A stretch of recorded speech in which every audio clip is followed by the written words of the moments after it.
Hey guys, I'm Vincent. I'm Trevor. And we are the Anthony and Todd Show. Today we're looking at J-Rock's Stay Dangerous. J-Rock, aka YG, is an American rapper from Compton, California, well known for being a member of the Bloods Gang, as well as his last two studio albums, My Crazy Life from 2014 and the fantastic 2016 Still Brazy. Still Brazy is one of the most underrated albums from that year. Like, even underrated by me for a long time. And it wasn't until even recently where I keep on thinking about this record and how much I actually enjoy it and how much everything he did on it was so kind of underlooked by society and the hip-hop scene. Moments like fuck Donald Trump, moments like why you always hating, twist my fingers, who shot me, yeah, who shot me, don't come to LA. Like, there's moments on here that fucking kill. It's all centered around like this 80s 90s West Coast hip-hop / G-funk style, which he pulls off well. He pulls it off so crazy. Like, it's perfect. It is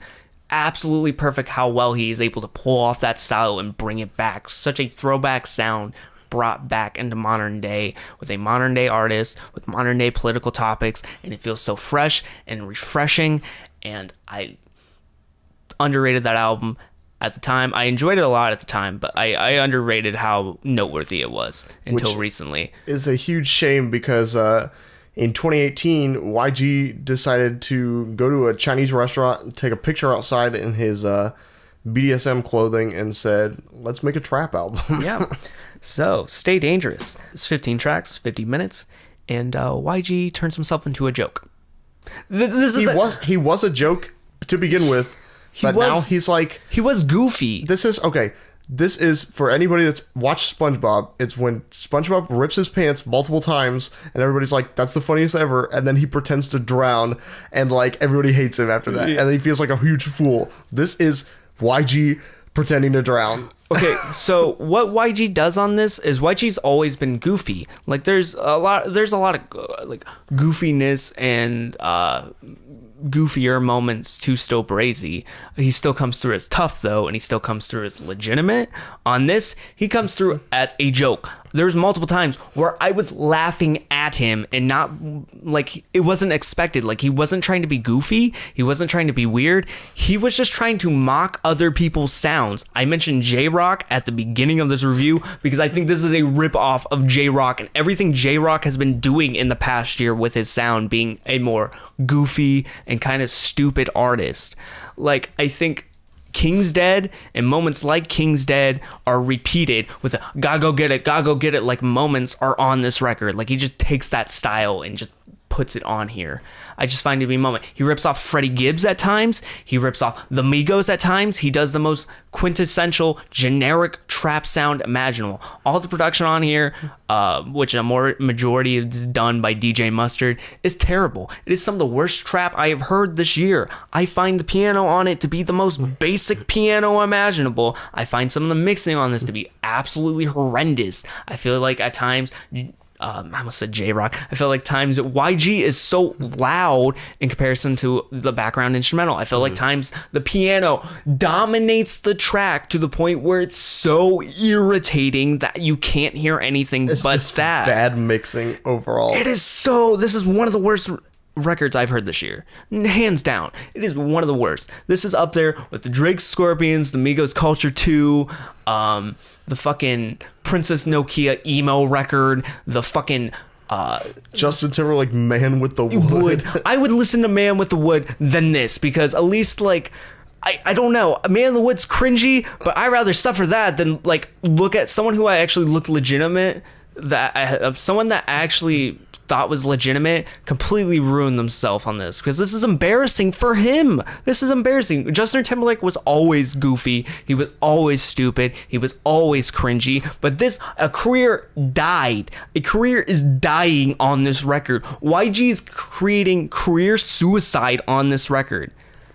I hate this record so much. I don't think I can emphasize this. This is terrible. This is a revival part 2.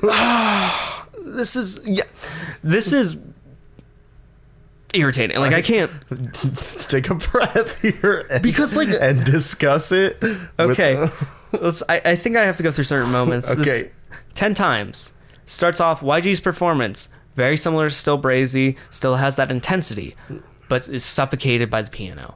And he just comes off as just like this unimportant figure on the track when he is the most important part of it.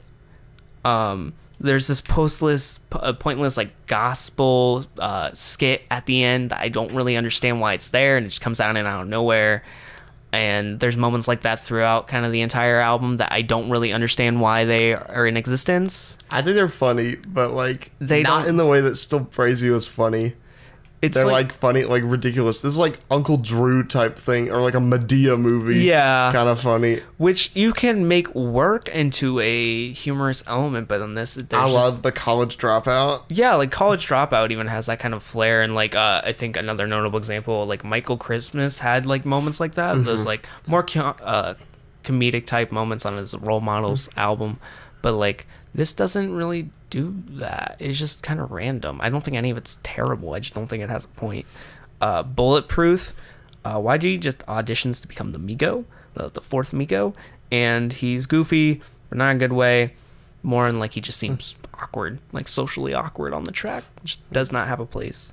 And he's just puffing up his chest and acting like he's tough, like he's a big guy. He's a big boy. YG's the biggest man in the Bible study. Yeah, but he he just- still feels awkward. It's a fake persona of toughness. Like it doesn't seem legitimate whatsoever. It Which doesn't make any sense because I know that like he is in real life. Yeah. But like on this album, I think he's just like the album's not bloated. His personality is bloated, and it's like way puffed up more than it has to be because everybody knows he's tough. Yeah. Everybody knows he's part of an actual gang. Everybody knows that like he is loyal to the Bloods.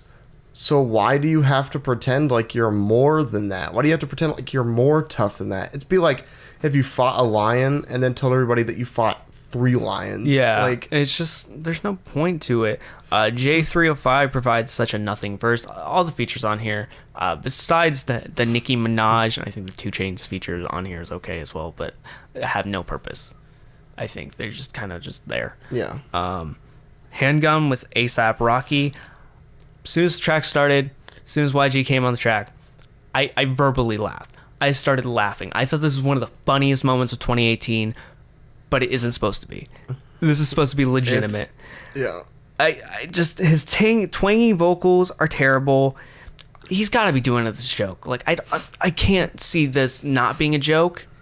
Like I just can't, because like I can't see anyone agreeing with YG that telling him that this is good. Like anyone, No. unless they were like he was like threatening them or something. Like yeah, you better think this is good or something like that. Because like I fought 3 lions. yeah, like there's no point. There's annoying on the hook, most basic piano trap production I've ever heard. A$AP Rocky takes his flow from Praise the Lord, just the same flow, the same like DMX inspired flow, and isn't terrible, but he's awake. Give him that. He's awake. Give him that. Must have drank some coffee in the morning or some shit because he was awake. Usually he was asleep, but He got a balanced breakfast. but no one can survive this DJ Mustard beat. No one will be able to survive. It takes all casualties. So whoop So whoop. on the hook. He has a mouthful of cotton balls, and then on the verses, he's recording his audition tape to be the 4th Migo or the 2nd J-Rock, one of the two, because he just rips off those 2 flows. He first Migo, then J-Rock. And then there's nothing there. Generic non-copyright trap beat that he got off YouTube. He YouTubed to MP3'd. This He beat, typed in beats. yeah, Free beats. on Migo type YouTube. beat, and then can't get into Canada.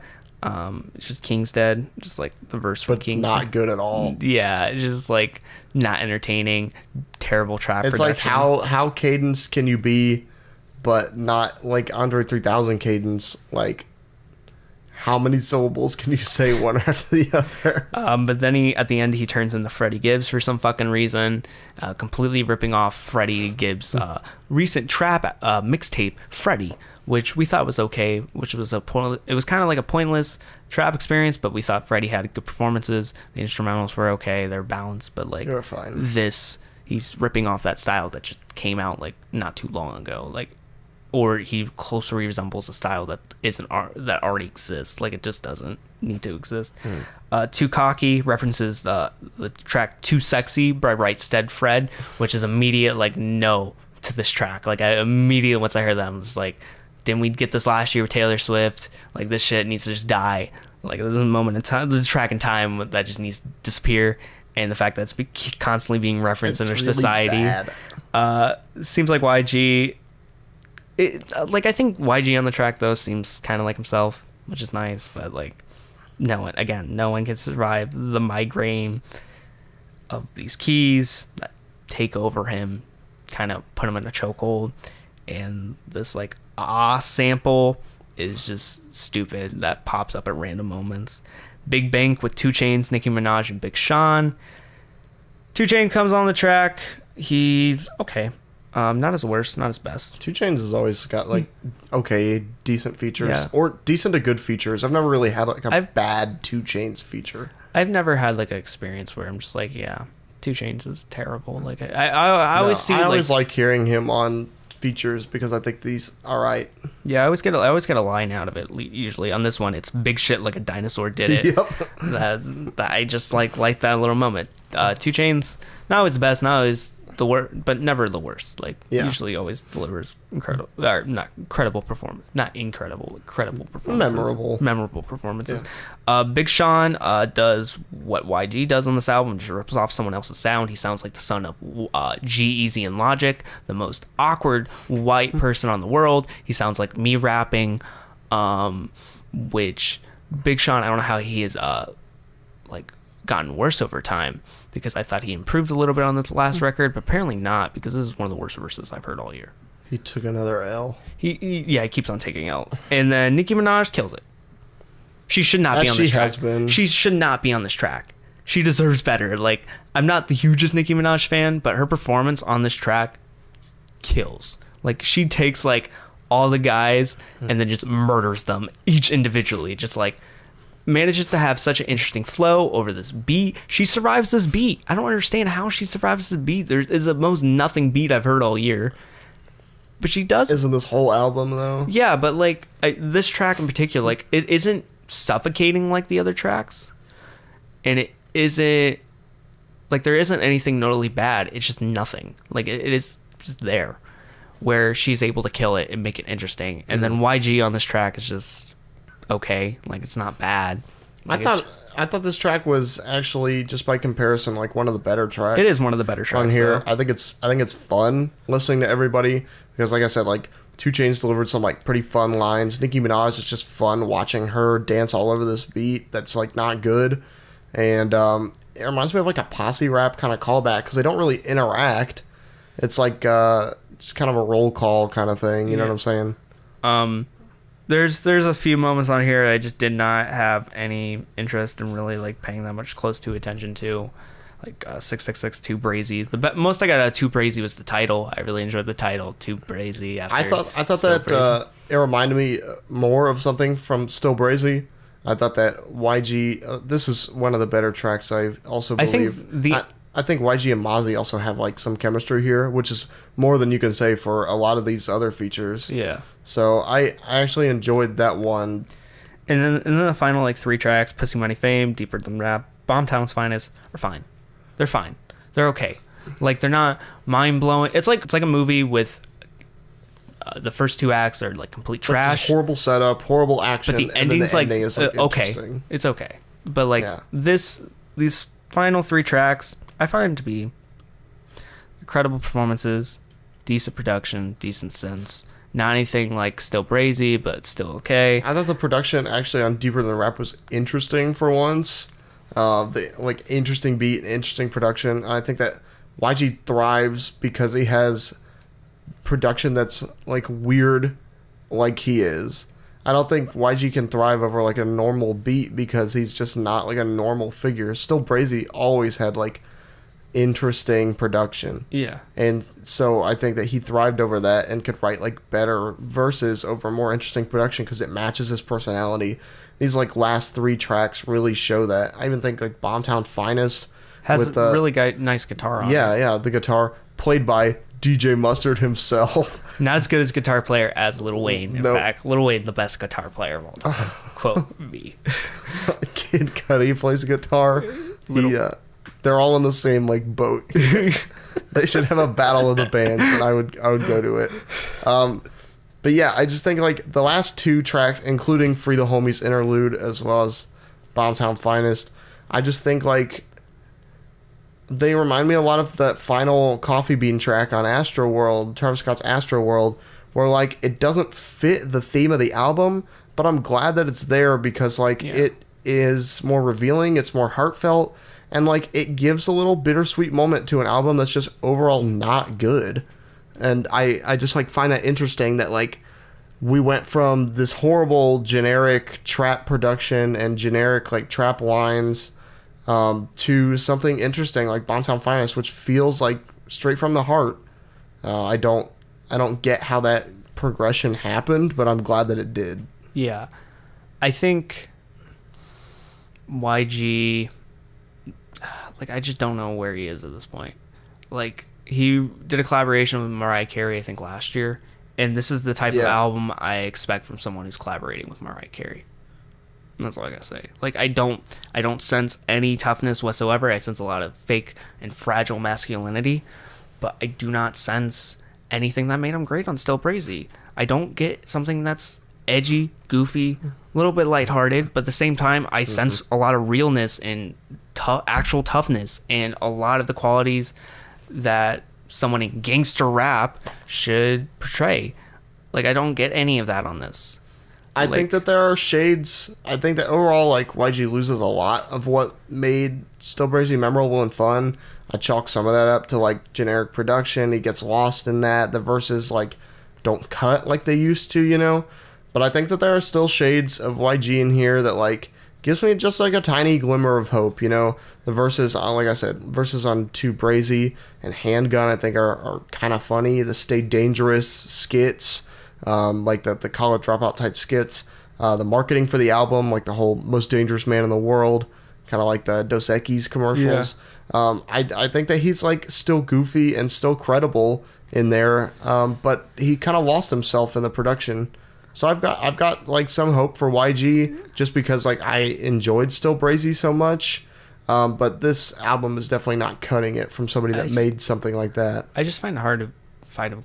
I'm gonna probably find it hard to find him credible more after this. It's gonna have to take like a really good performance, a really good record after this to prove yourself, because I do not see him more as just kind of like in the same lane as J-Rock or in the same lane as like Migos or generic trap father that's on like Def Jam Records or any of the big name labels that are just kind of there because the label promotes them and nothing more than that, and they have good agents and that's it. Like I don't see him as more than that now. It's hard to like. I think I hope Still Brazy wasn't just a one-off moment. His like, what is it, his one hit, his one Illmatic. album, his Illmatic. Like he could have the same trajectory as Nas and make the most generic music I've ever heard after this. But like, I hope he comes through with something very potent on his next record, and it's possible. But like, it's gonna be hard for me to see him as credible after this. Because this is, even if Still Brazy wasn't good, I don't think this is still would have been one of my worst records of the year, because I think it's nothing more than ripping off other people's sounds and ripping off sounds that have already been established and sounds that you don't really have a need to be in. He doesn't really need to be in trap. He has enough credibility to find better production, better producers. He's working with DJ Mustard on this, but like DJ Mustard is really essentially killing him on this project with the production. He's putting him over. Even in the moments where he tries to shine, I think some moments he's strangled with the production. So it's a weird balance of him struggling with production and himself. So I don't know. I'm giving this like a just listen to Still Brazy instead out of 10. I think that's a good score. Don't waste your time with this. Like, there's nothing on here that you need to listen to. We said Big Bang was one of the better moments. The last 3 tracks were fine, but just don't really mess with it. There's nothing that should be touched on here. But until next time, guys, I've been Vincent. I'm Trevor. See you, boys. Bye, everybody.